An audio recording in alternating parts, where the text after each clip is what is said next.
बिस्मिल्लाहिर्रहमानिर्रहीम इय्याक नअबुदु व इय्याक नस्तईन। अस्सलाम वालेकुम नाज़रीन, मैं जावेद इकबाल। नाज़रीन, पिछले कई रोज़ से सोशल मीडिया पर एक स्टोरी टॉप ऑफ ट्रेंड है। वो स्टोरी है पाकिस्तान की माजी की मरूफ अदाकारा रीमा खान के हवाले से।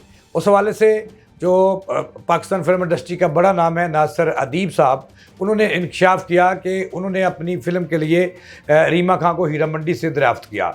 इस तरह से वो कहते हैं कि हीरा मंडी कि रीमा जो है वही एक्टर बनी। ये बात कहाँ तक दुरुस्त है, क्या वाकई उनका तल्लक हीरा मंडी से है? ये जानने के लिए मेरे साथ आज होंगे हसन अब्बास ज़ैदी। हसन अब्बास ज़ैदी रोज़नामा पाकिस्तान के टॉप के शोबिज़ रिपोर्टर हैं और पंजाब ही नहीं पूरे मुल्क में शोबिज़ की दुनिया में उनका बड़ा नाम है। हसन साहब अस्सलाम वालेकुम। वालेकुम अस्सलाम। हसन साहब, ये बताइए, नासिर अदीब आपके दोस्त भी हैं, उन्होंने इंकशाफ किया है कि रीमा खान जो है वो हीरा मंडी की दरियाफ्त है और उनका तल्लक हीरा मंडी से था। उनकी जो माँ है उनका तल्लक भी हीरा मंडी से था। तो कहाँ तक दुरुस्त है ये बात? देखें जनाब, मेरे इल्म के मुताबिक जो नासिर अदीब साहब हैं वो अपनी इंटरव्यू में ये कह रहे थे कि फ़िल्म आखिरी जंग जो इसके हदायतकार यूनुस मलिक मरहूम थे, उसके लिए 2 लड़कियों की ज़रूरत थी। तो उन्होंने मुझे मशवरा दिया कि आप जाकर हीरा मंडी में कुछ लड़कियां हैं उनसे मिल भी लें, और अगर आप उनको कहते हैं कि हम अपनी फ़िल्म में नुमाया किरदार या लीडिंग रोल्स में कास्ट कर लें, उनका इंतखाब मुमकिन बना लें, तो ये आप ही की सर सेहरा जाएगा। आखिरी जंग के लिए जिन 2 लड़कियों का इंतखाब हुआ था वो नीली और नादरा मरहुमा है, जबकि रीमा खान का आखिरी जंग से दूर दूर तक कोई ताल्लुक़ नहीं था। ठीक है। रीमा खान को मोहम्मद जावेद फ़ाज़िल ने अपनी फ़िल्म बुलंदी में शान शाहिद के मुकाबिल मुतारिफ़ कराया। उस वक्त उनकी उम्र थी 16 बरस। बुलंदी की शूटिंग का आगाज़ 1989 के आखिर में हुआ और आखिरी जंग जो है वो 1985 के अवाइल में शुरू हुई। तो इस हिसाब से रीमा खान 11 साढ़े 11 साल की रही होंगी जिस वक्त नासिर अदीब साहब के मुताबिक वो उनसे मिले और मिलकर उनको मुस्तरद कर दिया। तो मैं यही कहूँगा कि अब नासिर अदीब साहब बहुत माज़रत ख़्वाह हैं कि उन्होंने ऐसी कम इल्मी की बात क्यों की ना। अपना हसन साहब, मैं आपकी बात करता कलामी माफ़।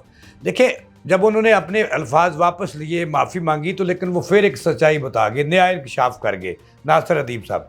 आप सुने उन्हें, वो कहते हैं कि हीरा मंडी से उसका तल्लक नहीं था, हीरा मंडी के साथ वाले इलाके से था। तो मेरी इतलात ये है कि मैं आपसे ये पूछना चाहूँगा कि साथ वाला इलाका सड़क के पार बाग मुंशी लद्दा है, जहाँ हीरा मंडी में जो अमीर तरीन ख़वातीन थी वहाँ रहती थी। तो क्या हीरा मंडी से ना हुई तो वो भी एक तरह की हीरा मंडी है, तो वो साथ वाला इलाका बाग मुंशी लद्दा है, क्या है? कतअन उन्होंने अपने इंटरव्यू में बाग मुंशी लद्दा का नाम नहीं लिया और ना ही उन्होंने ये कहा है कि सड़क के उस पार। सड़क के पास नहीं, उन्होंने कहा साथ वाले इलाके से। जी नहीं, उन्होंने एक तरफ हीरा मंडी के बादशाह मस्जिद है और दूसरी तरफ बाग मुंशी लद्दा है। से कुछ फासले पे वाकई एक इलाके में जी मैं उनसे मिला जी, तो वही इलाका है। मुझे अपनी कम इल्मी के हवाले से जो की गई बातें हैं उस पर शर्मिंदगी है और मैं बहुत माज़रत ख़्वाह हूँ। मुझे ऐसी बातें नहीं करनी चाहिए थी।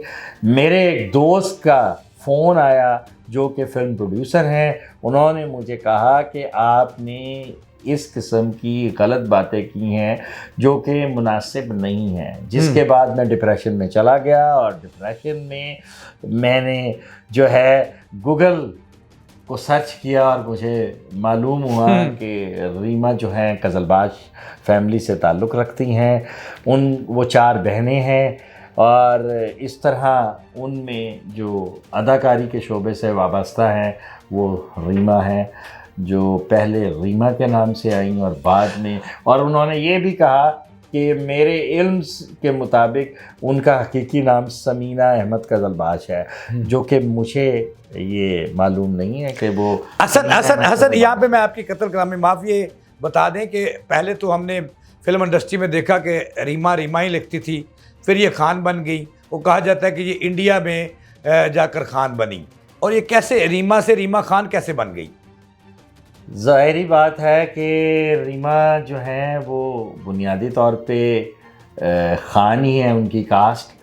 वो ख़ान नहीं लिखती थी, लेकिन 18 रोज़ के लिए जब वो मुंबई एक अहम दौरे में गई तो वहाँ ज़ाहिरी बात है कि हर जगह खान्स ऑफ इंडिया जो हैं उनके चर्चे रहे, सुने उन्होंने।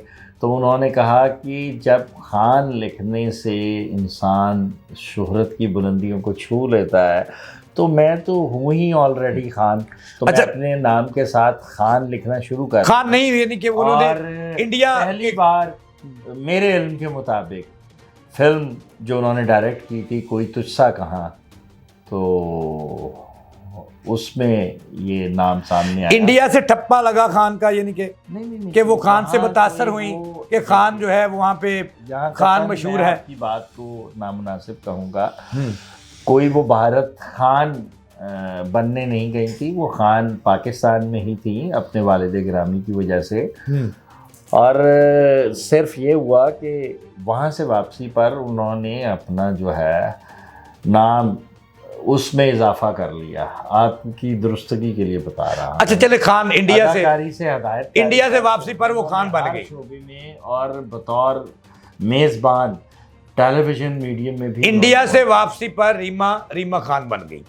जी ऐसे ही है जी। तो यही बात मैं फिर इधर से कान पकड़ लो या इधर से पकड़ लो, आप कान क्यों नहीं पकड़ते? अच्छा, ये रीमा खान, आप ये बात आप शोबिस को जानते हैं, फिर रीमा को आपकी एक जिसके साथ आप 8-9 साल आपने गुजारे, उस एक्ट्रेस ने, उस अदाकारा ने ये कहा कि जब रीमा तुर्की में गई थी तो वो बाबर अली के अंडरवेयर धोती रही हैं। ये क्या मामला है? बाबर अली साहब के अंडरवेयर वगैरह धोती थी ये तुर्की में खबर की। अब अगर उस वक्त खामोशी रहती तो शायद मीरा ना बनती। कि मैंने पाकिस्तान अखबार में उनके बारे में ये लिखा था कि जब वो दिल्ली एक फ़िल्म फेस्टिवल में गई थी, वहाँ जिस होटल में क़याम था तो एक शब में कई लोग उनके साथ शब बसरी के लिए आते थे। इससे बड़ी खबर तो कोई नहीं है ना। जो मीरा हैं, जो घर बचाने की खातिर उन्होंने पूरी रात एक सियालकोट के खौफनाक डॉन के हाथों जो जुल्म तशद्दुद बर्दाश्त किया। असल में इसमें कोई डाउट नहीं कि आप शोबिस के बहुत बड़े रिपोर्टर हैं और आपके पास वो इन्फॉर्मेशन है जो किसी और शोबिस रिपोर्टर के पास नहीं है। इसी बात के साथ प्रोग्राम का वक्त ख़त्म करते हैं, लेकिन जाने से पहले मैं आपको बता दूं कि इसमें 2-3 बातें हसन ने बहुत बड़ी की हैं कि ये भी इंकशाफ हुआ। नाज़रीन, ये प्रोग्राम इंकशाफात पे मुबनी है कि रीमा खान कैसे बनी और किस मुल्क ने उसको खान बनाया और किससे मुतासर होकर बनी।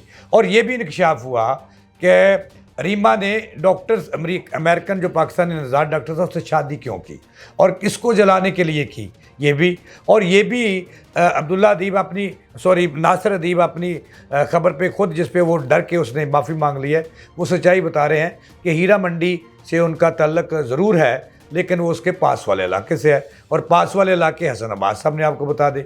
और आपको अपडेट मैं करता हूँ कि जितने भी हसन अब्बास ज़ैदी साहब ने नासिर अदीब साहब के बकौल इलाकों के नाम लिए, उन तमाम के रास्ते जो हैं हीरा मंडी चौक में खुलते हैं।